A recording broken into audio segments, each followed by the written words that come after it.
Assalamualaikum warahmatullahi wabarakatuh. Penduduk Mekah menjulukinya jagoan Quraisy. Ia adalah Umair bin Wahab, seorang pemimpin Quraisy dan sangat memusuhi Islam. Seorang yang tajam penglihatannya dan teliti perhitungannya.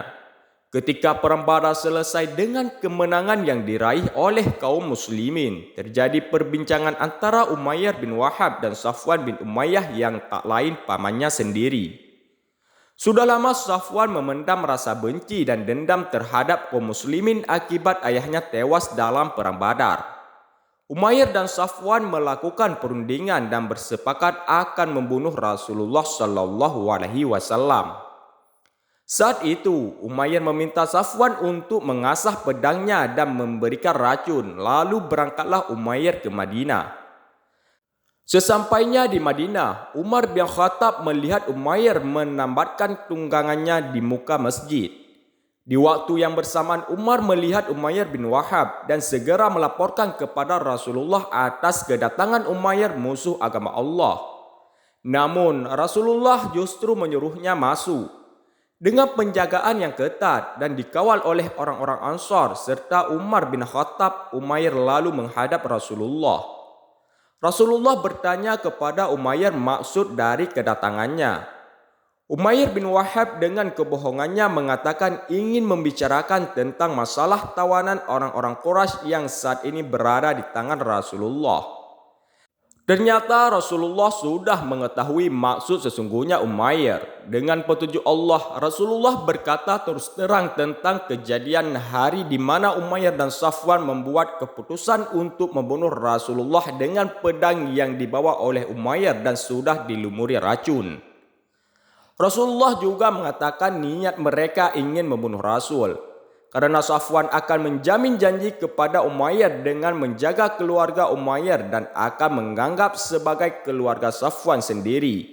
Karena mereka takut jika keluarganya juga mengikuti agama yang diajarkan Nabi Muhammad SAW.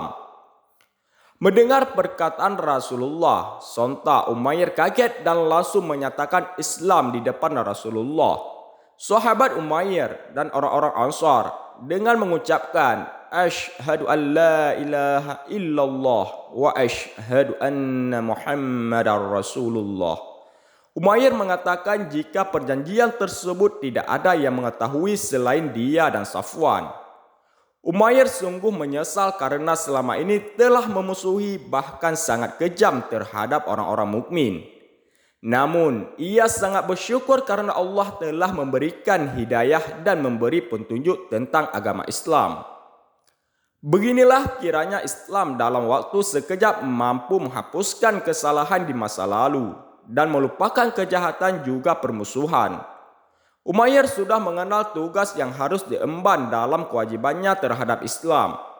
Ia bahkan berbakti mengajak orang menuju agama Islam serta memperlihatkan kepada Allah serta Rasulnya berupa kejujuran, perjuangan dan ketaatan. Suatu ketika Umayyah menghadap Rasulullah sembari berkata, "Wahai Rasulullah, dahulu aku telah berusaha memendamkan cahaya Allah, sangat jahat terhadap orang-orang yang memeluk agama Allah Azza wa Jalla. Maka sekarang aku ingin agar engkau izinkan aku pergi ke Mekah." Tujuan Umayyah yaitu akan menyuruh kepada Allah dan kepada Rasulullah SAW serta kepada Islam. Namun, jika mereka para penduduk Mekah tidak mau mengikuti, maka aku akan berbalik menyakitinya. Sebagaimana dulu Umayyah menyakiti sahabat-sahabat Rasulullah karena mengikuti agama Islam. Itulah prinsip Umayyah yang dikatakan kepada Nabi Muhammad SAW. Dalam kurun waktu beberapa minggu saja, Umayyah telah berhasil membawa masyarakat Mekah ke Madinah dengan perkiraan dugaannya sendiri. Bahkan ia telah mengeplai 3 kali perjalanan di padang pasir membawa rombongan orang Islam yang diberi petunjuk oleh Allah datang ke Madinah sambil menggemakan takbir dan tahlil. Sungguh nyata, ia adalah sosok yang menjadi berita besar oleh kaum muslimin tentang sosok yang awalnya dijuluki jagoan Quraisy dan menjadi seorang pembela Islam yang berani mati dari pembela lainnya. Umayyah berjanji akan selalu siap sedia ikut berperan dalam setiap peperangan dan pertempuran. Teguh serta setia mengabdi kepada agama Allah hingga setelah Rasulullah wafat. Wallahu a'lam bishawab.